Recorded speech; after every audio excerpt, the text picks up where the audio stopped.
G'day everybody, my name is Lyle and welcome to the channel. But this popped up on my feed on YouTube and I thought this would be interesting. More interesting for myself probably than those watching. But this is going to be 1960s Queensland. Route 1, Highway to the Sun. So I take it's going to go from the Gold Coast, which is south of me, where I sit at the moment, about an hour or so, all the way north. So I grew up in a little town 4 hours north of Brisbane. Up on this highway, so it's going to be interesting to see how it's changed. Obviously this is 60 years ago, so but let's jump in. Let's have a look at this one. Now this is old film, so it's probably not the best quality, but we'll see how we go. So let's jump in. Let's have a look at this one. I may pause it along the way and chat about what's happening, see what I remember, see how it's changed. We are privileged to introduce Mr. C.N. Barton, Commissioner of Queensland Main Roads Department. The Main Roads Department has produced this film.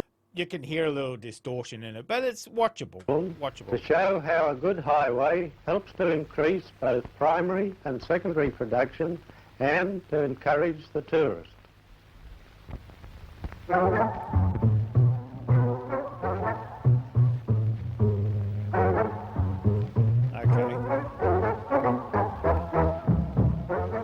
Let's hit the highway to the sun. Route number 1. An exciting start through the gateway to a sunny land. At the New South Wales-Queensland border, dividing twin towns of Tweed Heads and Coolangatta. Your introduction to the year-round Gold Coast tourist resorts, where beauty amounts to magic along a continuous 20-mile strip. No other Australian place. Wow, it's a little different now. Most of those houses are gone. It's all high-rises now. They're what you call Queensland houses, Queenslanders. Ground offers an international or local visitor such a variety of sophisticated interests and relaxations. So this town, Twin Towns, it's basically borders the Queensland New South Wales border. It's down there. It's basically split into two towns. So hence the name Twin Towns. So Coolangatta. Sun seekers from almost every corner of the world laze in the semi-tropical atmosphere. Then there's sport, bright lights, bushwalking, water skiing, vintage cars, wildlife sanctuaries. Something for everyone. This is Currumbin wildlife. It's still there. It's still there. It's made by one man who started feeding birds, and they kept coming, and then it's just grown, and it's a whole thing now. It's still there. Still now today. The fun of the holiday is going where you want to go. And the magnificent Pacific Highway is the lifeline of this seaside paradise. At the height of the season, we can see number plates from New Guinea to Tasmania, from Northern Territory to Western Australia. From New Guinea? I've never seen a number plate from New Guinea in Queensland, in Australia. Okay. No Gold Coast visit is complete without a call at the Coolangatta Porpoise Pool, where man can meet the other most intelligent mammal in the world. I've never heard of that. SeaWorld, yes, which is down the Gold Coast. Never heard of the Porpoise Pool, though. Okay. Scientists have discovered that the dolphin has a language of its own, an incredible radar system, and a brain as big as ours. They certainly have the love and the sense of fun we appreciate. This teeming stretch of Route 1 is progressively changing to a 4-lane expressway through the skills of Main Roads engineers and the hard work of experienced road gangs. They live... Oh my God, look how they're dressed. They're construction workers. Okay. The Gold Coast way, in modern camp facilities, in one of the world's best climates. At Burleigh Heads, it's make way, Mr. Motorist, for Father Koala and family in the protected colony. A 1,000-foot chairlift takes us to... A chairlift? In Gold Coast? I've never heard of that before. Okay. Nobby's Peak, the Gold Coast Nobby's vantage Peak? point. No. From here we see a grand panorama. The Pacific, its beachside dwellers, and behind the border mountain ranges of Springbrook and Lamington Plateau. Okay. Oh, what the... I've never heard of that. What the hell? That does not look safe. at all. Surfers' Paradise is the pulse of Australia's bikini land. Watching can be a lot of fun, but it can also make the difference between... It's amazing because it's never like that anymore. It's never that busy. I used to go to the Gold Coast every Friday, Surfers' Paradise, every Friday for work. Never seen it like that. Never. Safety and danger, between life and death.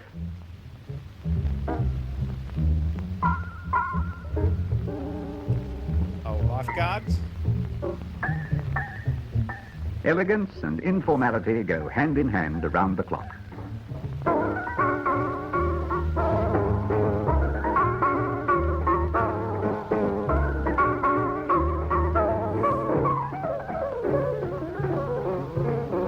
In early post-war years, Southport was the holiday draw card, and still thrives as My wife was born at Southport. Okay. a commercial and educational centre. What early settler dreamt of this hidden wealth beneath his sandy feet? A prosperous industry has grown from the rutile and zircon, used in paint for your homes and steel for the spacecraft. There's no twilight in the tropics. Ocean-going trawlers play follow the leader in the brief dusk, across the treacherous bar to lucrative prawn fields. A weak, snap-frozen catch is worth thousands of dollars on overseas markets. Other prawns are straight out of the net and into the cookers.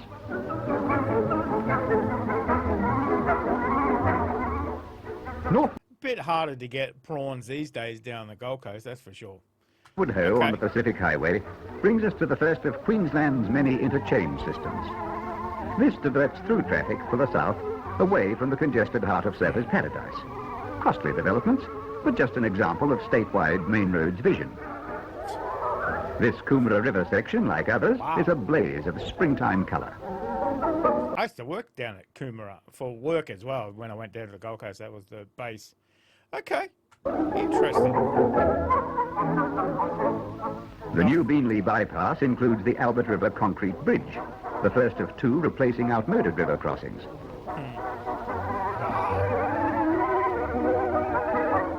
Like a sentry, high on the riverbank, stands Queensland's oldest rum distillery. Rum distillery? In Gold Coast?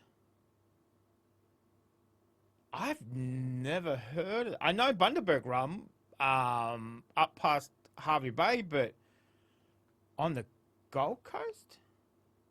I've never heard of that. I'd have to find out what rum that is, but okay. I thought Bundy rum was the oldest. Wow, okay. Inside, steel tanks bubble with fermenting molasses. This is a self-controlled reaction. The fermentation ceases of its own accord when the rum is ready for distillation and storage in bonded casks. There it matures for several years. Okay. The high-smelling residue fattens beef or pork for your table. But we can't wait for this tongue-tingling rum to mature, so let's be on our way. Or perhaps pause at one of the many delightful main roads rest areas. The highway between Brisbane and Gold Coast, it's about an hour. It used to be about an hour and a half, hour and 40 minutes when it was really congested. It's about an hour, maybe a little bit more than that. But there's no green spaces anymore. It's industrial, it's housing, it's skyscrapers. Nothing like that. There's no rest stops anymore between Brisbane and Gold Coast at all. You'll find these all along Route 1. Nope. It won't be long before this 44-mile stretch is an impressive four-lane highway. It is a four-lane highway now. It is. Dang. This brings us to Brisbane, Hey. Queensland's chief port and state capital, astride the estuary of the Brisbane River. Story Bridge, nice. Mellowed local sandstone highlights the century-old Parliament House and the stately City Hall.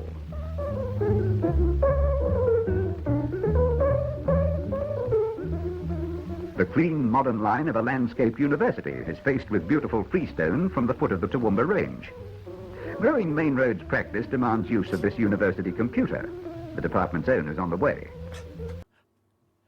Transport doesn't even have its own computer. Dang. Okay. In the Herschel 1960, laboratory, skilled engineers test materials for road and bridge development and carry out research. After Brisbane, the Pacific Highway changes wow, look at that tram. Brisbane hasn't had trams for a long, long time. Wow, okay. its name to the Bruce Highway as it winds north, but it's still Route 1. It passes the giant $14 million mill built by Australian paper manufacturers. That is that's a Petrie paper mill. Now, it's no longer open. It's actually a university site now. University of Southern Coast or something like that. It's the Gold Coast, Southern Sunshine Coast, I should say, university. So this place was heritage listed because it's been there for so long.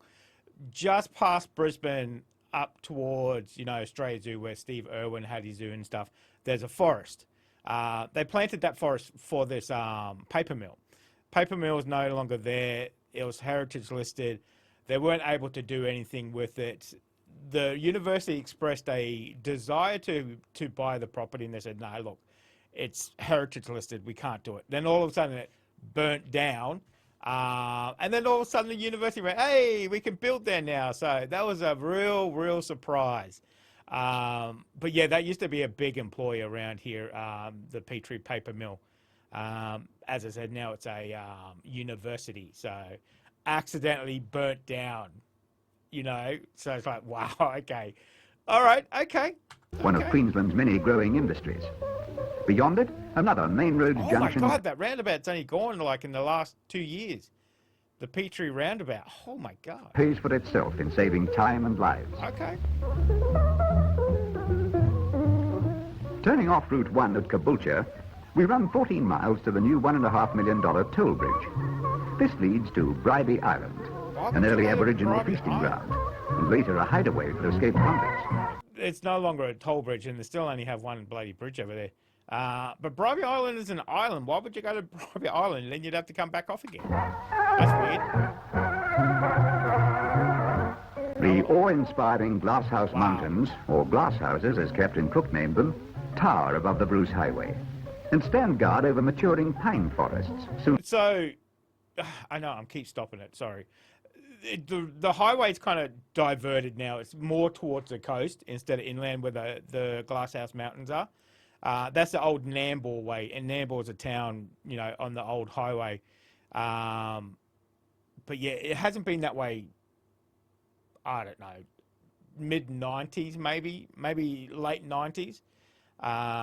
When we used to come down to Brisbane, with the family and stuff, it was a big drive. 4 hours I lived away, and there was nothing basically in between. It was just kind of bushland and stuff.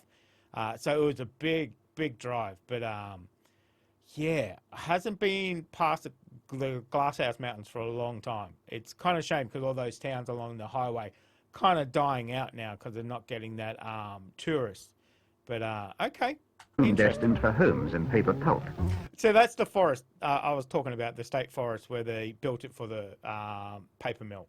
No paper mill anymore, so there's a big forest there still. The glasshouses have wonderful names like Mount Tibragaga, Crookneck, and Beerwah. Another great discoverer, Lieutenant Matthew Flinders, is remembered at this spot. He camped here in July 1799 while circumnavigating Australia. Australian and Italian farmers in the Beerwah district produce some of the nation's best tobacco. What? Did he say tobacco? Wait, what? I've never heard of Queensland growing tobacco. Ever. Tobacco? Huh. There's a lot of stuff in this I don't know. I've never heard of anybody growing tobacco around here. Especially a Beerwah. What the hell? Okay. Each season, selected pods are cut and stored before the tiny seed is germinated in carefully prepared beds. Tobacco? At 4 to 8 inches, the young plants are lifted and mechanically planted, each with its measured ration of water automatically squirted in alongside the roots. Tobacco? Okay. That's weird. During growth, the plants are constantly cultivated, fertilized, and boom sprayed, even at night when the moths are out. I wonder if they still grow tobacco. I'll have to look that up. I don't know. I've never heard of sugarcane. Yes. Pineapples. Yes. Tobacco. No. Never heard of it. What the hell? At the first sign of colouring, the leaves are hand-picked, then taken to the stringing shed, gathered into hands, tied to sticks, and placed in oil-heated curing barns. Our way north is just full of interest. Produce for the south is grown on sun-baked fruit plantations. Some grow French beans for processing and freezing. Huge crops of Queensland blue and other pumpkins will find their way to the tables of many a southern home. Man, they're good. They're good pumpkins. Good pumpkins. Delicious. But those ones are different than the ones that you carve. These ones are solid all the way through. Solid meat pumpkins. So. Deft-handed teams speed pineapple harvesting and gently place the mature fruit on a mechanical conveyor. It takes like 2-3 years to grow pineapple. It's a long time. We're actually called the pineapple state here in Queensland. Labour-saving marvel of this age of automation. Good grading increases the farmer's price, and bulk packing reduces his costs. Good pineapple. The journey to the Brisbane cannery by rail or road is the start of a long trip for this sweet delicacy, which will take Queensland in Cairns to the shelves of half the world. No need to wonder where you're going on the well-signposted Bruce Highway. This bright invitation guides us to the popular family resort of Caloundra, the first of many on the Sunshine Coast. Famed for its ocean surfing, estuary fishing, and the fact that many families find it quieter than the Gold Coast.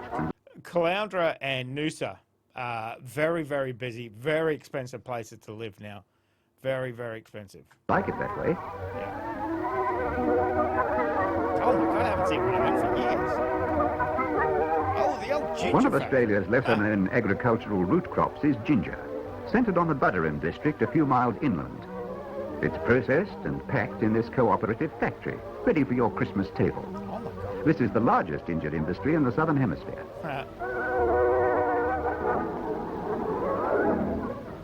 I think the ginger factory is still open. It used to be a big tourist spot. As I said, you know, the highway would go past there.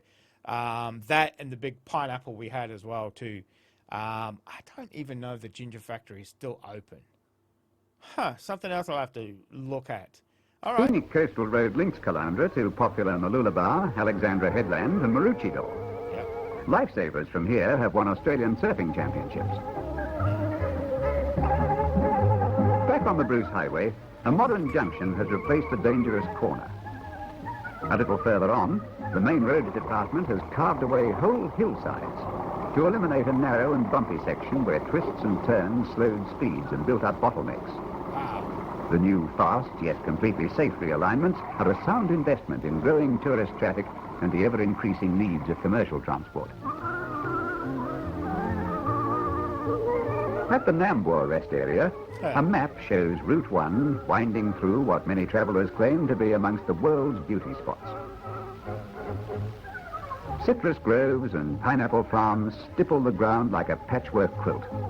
The ripening pines often covered with paper bags to avoid sunburn. In the rich Maroochy Valley, cane farms grow sugar for overseas as well as local tables. Children from miles around flock to Nambour schools, having an exuberant note to the sounds of a busy highway and commerce.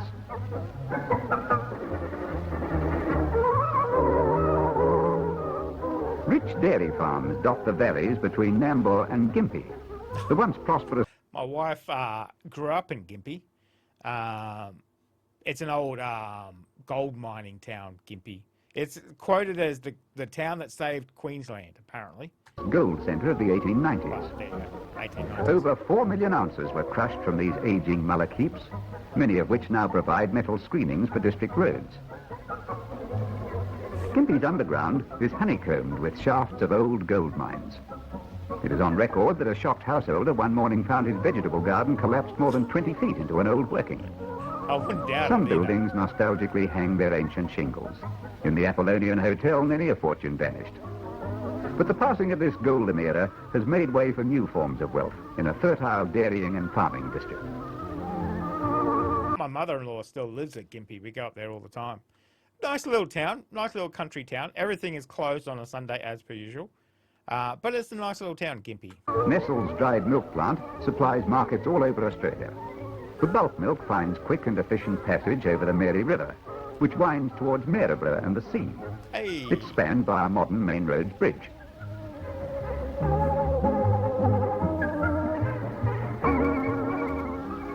Flash cooled from the morning milking, dehydration commences the dried milk process, ending with a magic powder that keeps its vitality without refrigeration, ready to be restored by the simple addition of water. Ugh, I hate powdered milk.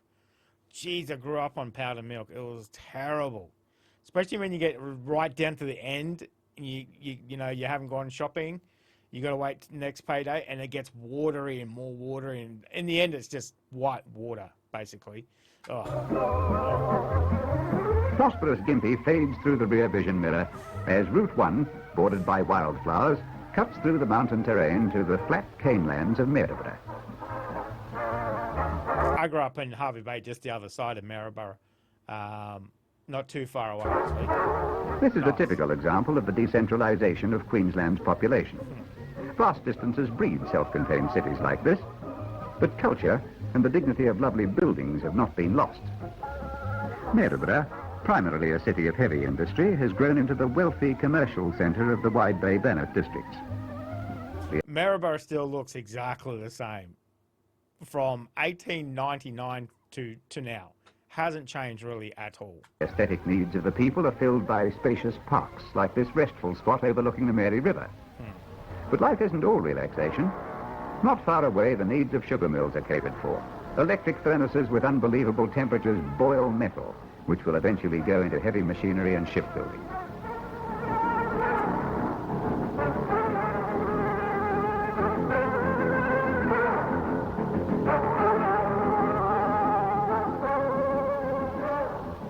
This impressive crane was imported specially to build a $2.5 million dredge, but has remained to earn its keep in future projects.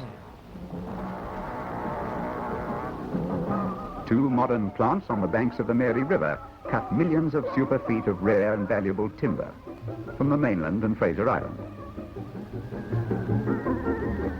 Flour milling and sugar are also prosperous Maryborough industries. Cane farms flank the highway to such popular local resorts as Hervey Bay and Torquay. Hey, that's where I grew up, Hervey Bay. Nice. Fisherman's paradise. Okay. Oh. The quiet township of Urangan is the nearest point to Fraser Island's carefully controlled timber wealth and the towering cliffs of coloured sands. Cruising along the Bruce Highway through rolling hills and corridors of waving cane, we find a pattern of vari-coloured, rich volcanic soil supporting a vigorous agriculture. At a busy road junction, inland highways branch west from the coastal road to the golden citrus district of Gayndah. A loop from the Bruce Highway leads to Bundaberg, a wealthy city. That's the city I was saying about the rum.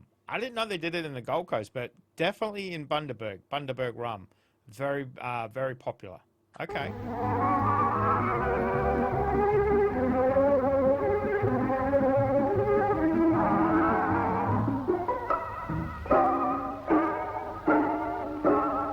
Leading industries include sugar production, refining, rum distilling, and fruit canning.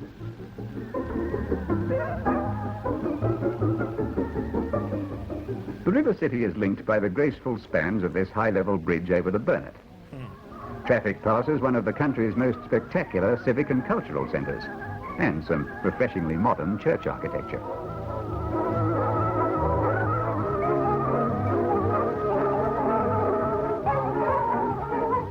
Pioneer aviator Bert Hinkler, born in Bundaberg, has not been forgotten.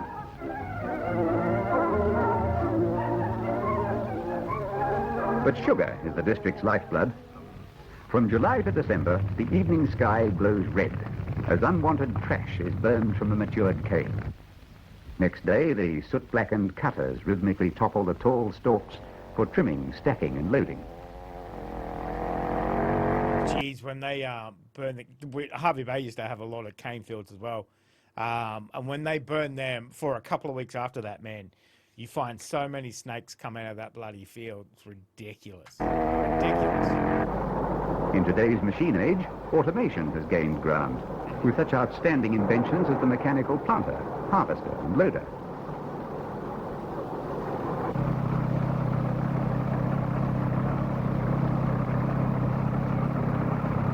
Australia's sugar industry is the only one in the world worked by European labour, and Queensland has become a world leader in sugar machinery and handling.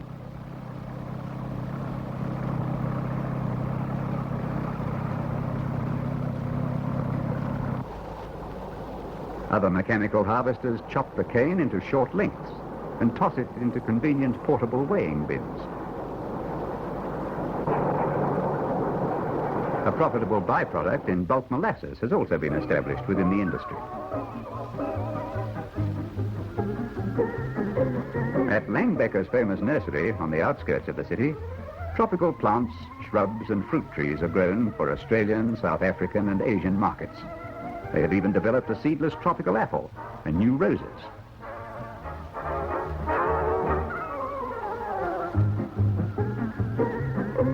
In Bundaberg's active main roads office, district engineers and draftsmen plan and supervise an extensive year-round program of coastal and inland projects.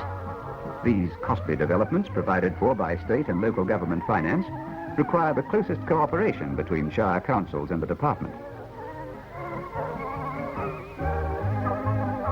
Beautification of the Bruce Highway for tourist pleasure and a matter of district pride is an integral part of departmental activities all over Queensland.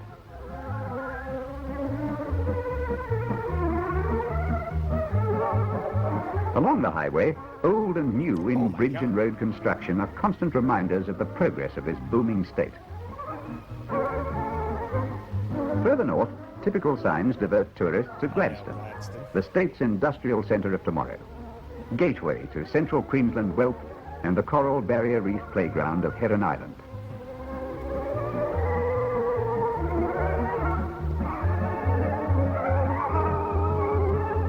Gladstone is the new colossus in the making, with an immediate expansion program of some $330 million to cope with giant alumina industrial development and huge exports of first-class Maura open-cut coking coal and agricultural grains.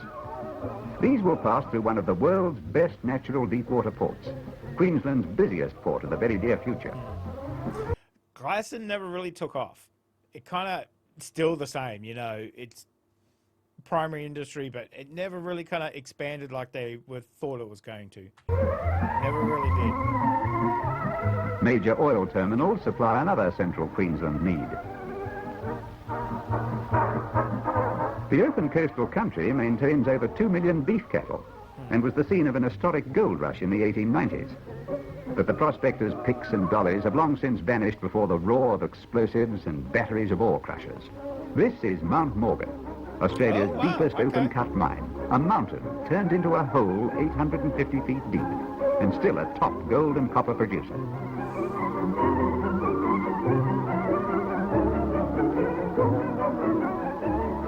Got family friends that live in Mount Morgan. Never been there myself. Okay. The recent discovery of immense subterranean reservoirs of brine has led to the successful establishment of Bajul Salt Works. The brine is 2.5 times stronger than seawater, covers an area of 300 square miles, and lies 100 feet beneath the Great Fitzroy Delta. It is pumped to a series of low-lying evaporating pools, and later, in a more concentrated form, to crystallizing fields, a process triggered by residue from the previous harvest.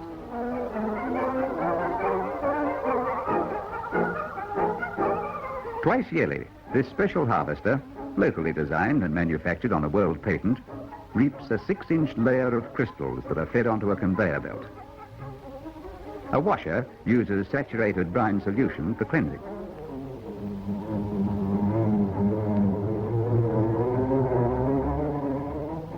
Pure salt then moves to storage stacks to await processing and bagging for wholesale distribution throughout Queensland and interstate. Rockhampton is historically the commercial and cattle pivot of central Queensland and is 457 road miles north of Brisbane, not quite as far as the distance between Sydney and Brisbane.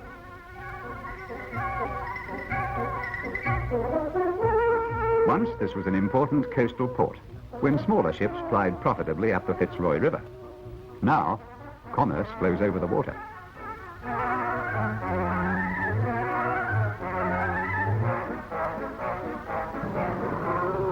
At nearby Gracemere, home of the district's founders, the Archer brothers, who settled in 1851, some of Queensland's biggest cattle sales are conducted. From the plains of central and western Queensland come beasts destined for the huge Lakes Creek abattoir, core of Rockhampton industry. 3/4 of all Australia's export beef is produced in Queensland. In the busy Main Road Central Division, planning and development of central Queensland's expanding road systems are supervised.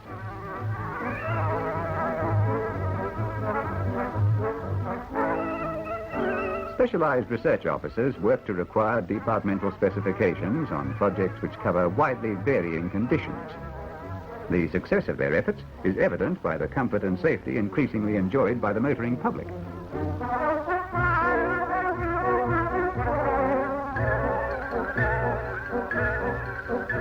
"23 miles from Rockhampton, the popular seaside resort of Yeppoon offers year-round sailing, fishing and water sports in a semi-tropical climate. Visitors claim that the unspoiled Keppel Islands and historic Emu Park, former playground of central Queensland's wealthy, are yet another of the great beauty spots.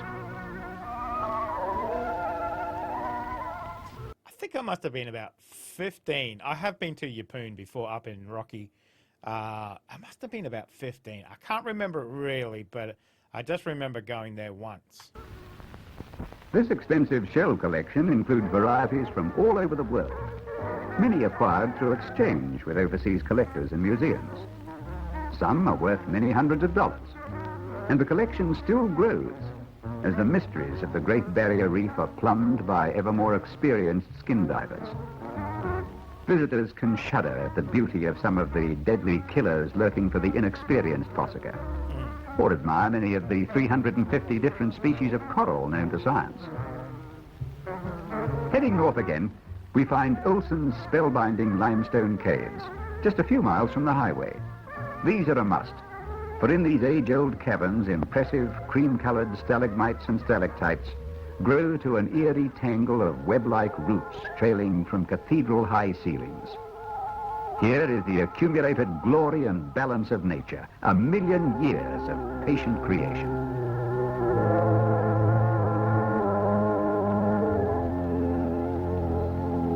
Accelerated road usage has brought about many changes. This concrete bridge over Alligator Creek has replaced one of the oldest wooden bridges. From the top of Broad Sound Range, overlooking the St. Lawrence Delta and Bigelow scrublands, we descend through forest country to the sugar centre of Mackay, which calls itself the gateway to the Great Barrier Reef, 706 road miles from Brisbane.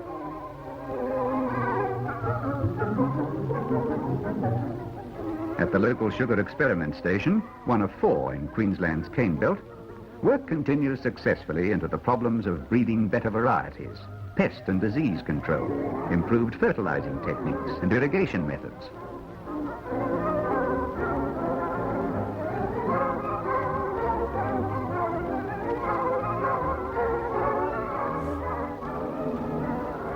The district's raw bulk sugar from 8 mills is trucked over picturesque Forgan Bridge to 2 bulk terminals at Outer Harbour, where townsfolk gather to relax on the warm sands. Some hang 5 or swim. Children frolic. And all under the watchful eye of the beach patrol. Inside the man-made harbour, the Royal Fleet prepares to explore Whitsunday Island resorts and the strange new world of the Barrier Reef. Another launch makes ready for the Brampton Island day cruise.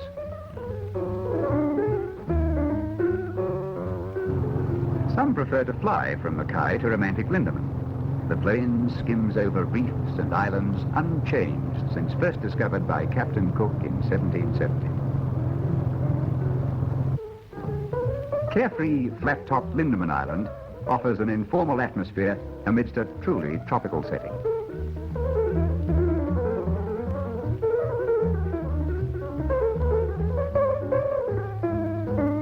There's an unforgettable view across 70 islands of the Whitsunday group. Whitsundays, I've been up there on a cruise a couple of years ago now.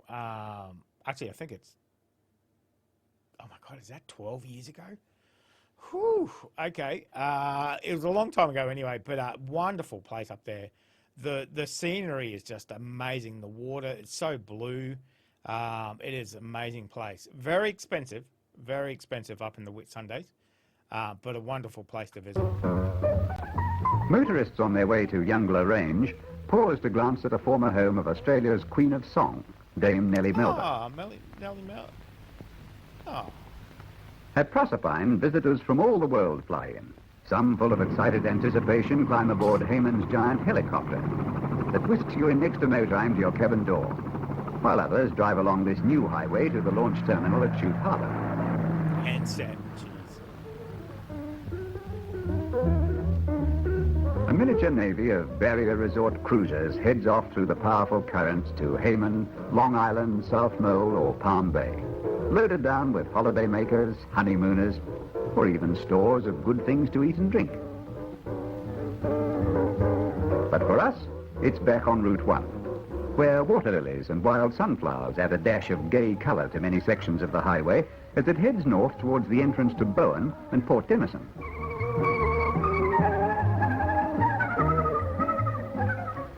This monument commemorates the discovery of Port Denison in 1859 by Captain John Sinclair, and the settlement of Bowen 2 years later. Today, coal, meat and other products load at this natural port. Rich underground watered soils and tropical warmth produce the valuable early winter tomatoes.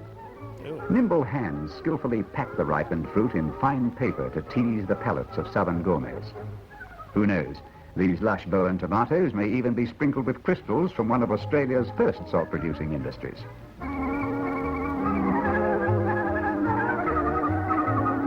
They looked very green. I've never seen a green tomato in a shop before. Okay, must have changed over years. Okay, interesting. Bowen is also very popular for mangoes. The Bowen mango, delicious mango up there. Whew, very nice. Moving on to Ayr and Home Hill, Route 1 passes more cane and tobacco. The low tropical rainfall is balanced by irrigation from underground.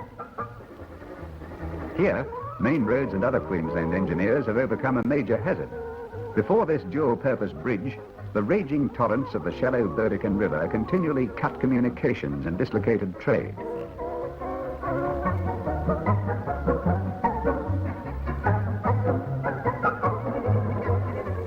A plaque commemorates the skills and cooperation of Allied government departments, which had this daily reminder to spur them on. The absence of tropical twilight is the signal to switch on Ayr's illuminations during the annual water festival, the district thanksgiving for bountiful supplies of underground water for domestic use as well as irrigation.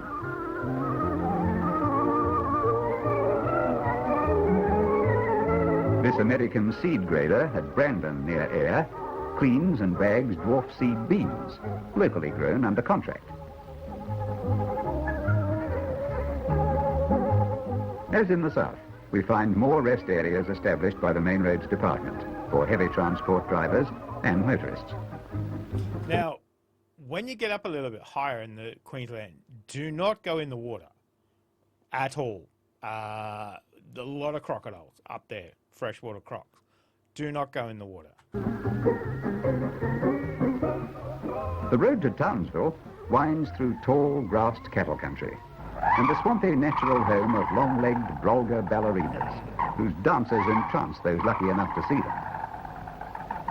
Oh, Brolgas. Near the Horton River is a stretch of water with a delightful name of Pink Lily Lagoon. But we take the fast route over new bridges, leaving the old ones to slower transport.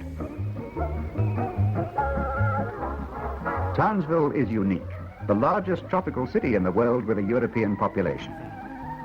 The industrial spread towards towering Stuart Range has not stifled culture. This is the North's new university centre, where 400 acres have been set aside for future expansion. Townsville is also a big military town as well too, so. Most of Mount Isa's mineral production and North Queensland's frozen beef and bulk sugar find their outlet here, one of the busiest and safest man-made ports on Queensland's 3,200 miles of coastline. Even the wildest dreams of Sir Robert Towns could not have foreseen the harbour front installations of oil, cement, copper, bitumen and electricity. The two large meatworks could almost be direct descendants of the boiling down plant of just over 100 years ago. Towering Castle Hill with magnificent views stands guard like the Rock of Gibraltar and cocks its radar eye seawards over Cyclone Alley. At the Brook Baths, on the shores of Cleveland Bay, foundations were laid for many of Australia's Olympic swimming medals. In the seafront gardens, a memorial fountain offers its nightly display of changing colours and water patterns.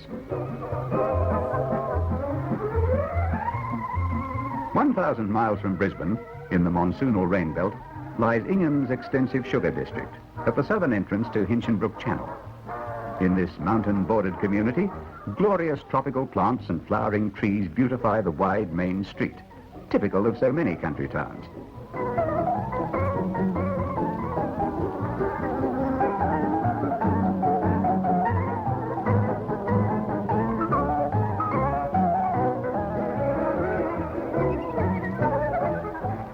Route 1 crosses the Seymour and Herbert rivers to the crest of Cardwell Range and memorable views of mountainous Hinchinbrook Island.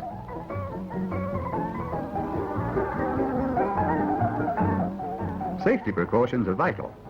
Statistics show that the majority of accidents occur on open country roads rather than in the city. Thousands of motorists on all Queensland highways find these main roads line marking machines a familiar sight.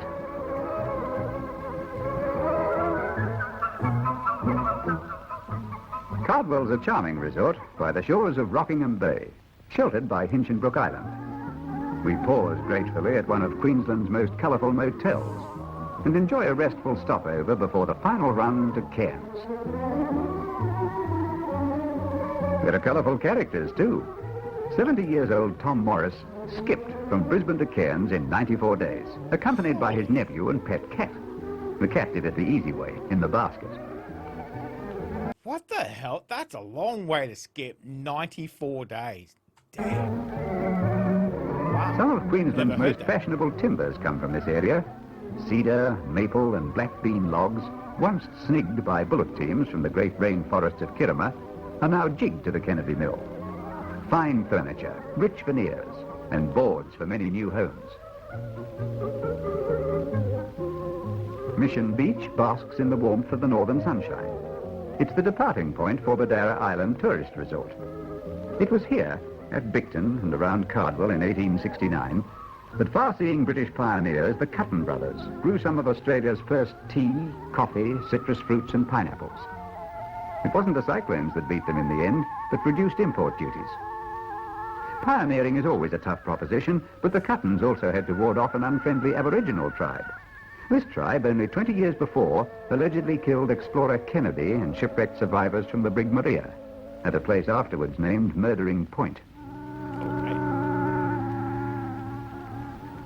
The highway skirts the town of Tully at the foot of Mount Tyson, where rain is measured in feet rather than inches. In the crushing season, heavy-laden carriers work around the clock, taking bulk sugar from Tully mills and branching off the highway to the Marillion Harbour Bulk Terminal.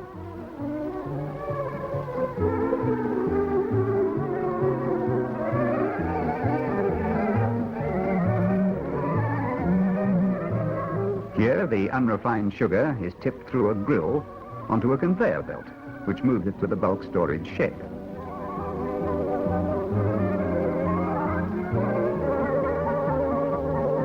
Dang, that's a lot of sugar.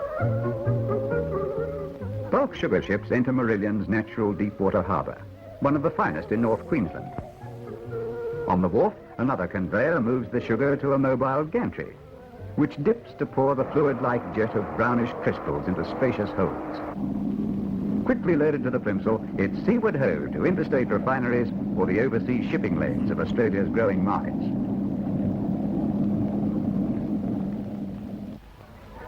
The cosmopolitan town of Innisfail straddles Route 1. In colourful early days, Kanakas blackbirded from their island homes walked the streets, and large numbers of Chinese from the worked-out Palmer River goldfields north of Cooktown exported bananas to their homeland in sampans. But more recently, happy and prosperous Italian settlers have erected this tribute to their Australian friends. Local shires and the Main Roads Department are jointly responsible for highway improvements. These range from purely practical road building to scenic lookouts and the provision of roadside picnic spots.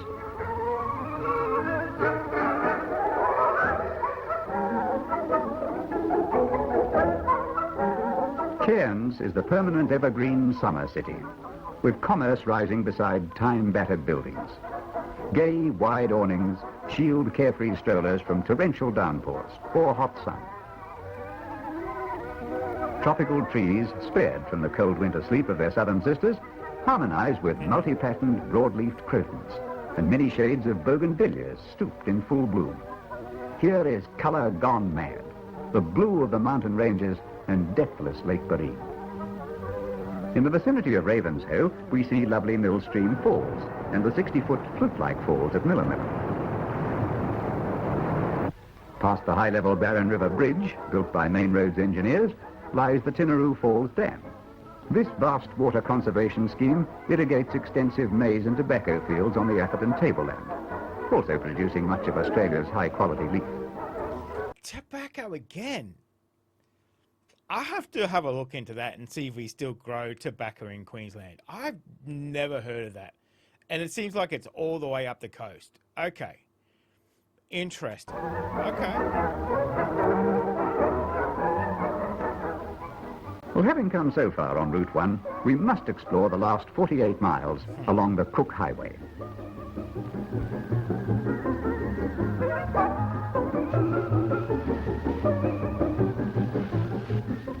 After refreshments at Ellis Beach, we drive through shady coconut groves and sweet-smelling mango avenues on the way to Mossman. Here are unforgettable, breathtaking glimpses of beaches leading to ghost-like Port Douglas. Once bustling wharves long ago shipped important quantities of timber, minerals and primary produce. Gay laughter once rang amongst the timbers of this decaying pub. And from here, local housewives bought the latest... I've been to Port Douglas before. It was the hottest place I've ever been. We took a cruise up there, my wife and I, and 2 kids. Man, it was so bloody hot. I think we spent about an hour off the ship in Port Douglas and then got back on. It was just so hot. Fashions. Ridiculous. But today, children enjoy this relic of the past. Yeah. We can only wonder if the story of forgotten people, old buildings, and the names on this war memorial will ever be written. But now, a new industry flourishes amidst the silent ghosts. A French mining engineer harvests marine gems on an untapped reef or along these sandy stretches. Having travelled the Cook Highway just to say we did it, it's back to Cairns, the departure point for a cruise to Green Island. The perfect coral cay of coarse sand and bird-lodged tropical vegetation on the edge of the 1,200-mile Great Barrier Reef, which still extends even further north. It's a small island. A leisurely half-hour walk beneath shady poinciana, pandanus and coconut palms takes us right round. Comfortable accommodation is here if you wish to stay.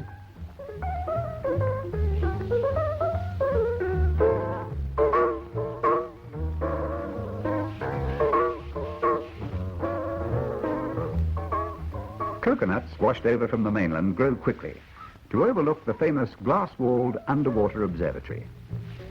And here is a beauty which cannot be put into words, a marine fairyland in colour.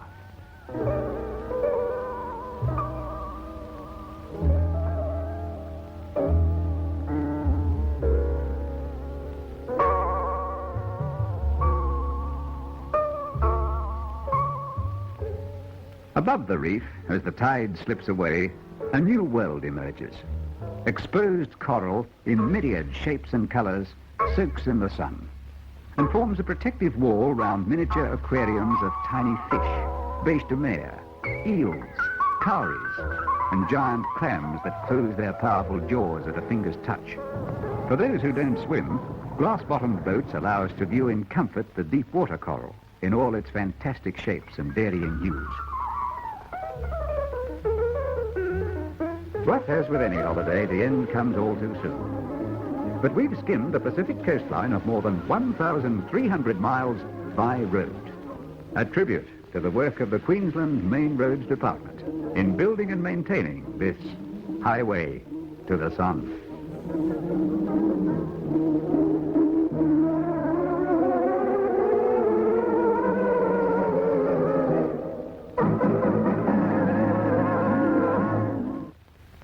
Wow.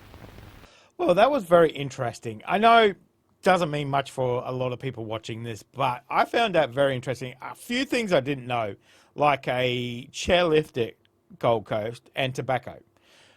Didn't know anything about tobacco in Queensland. I don't know if we still grow that. I have no idea. I have to have a look.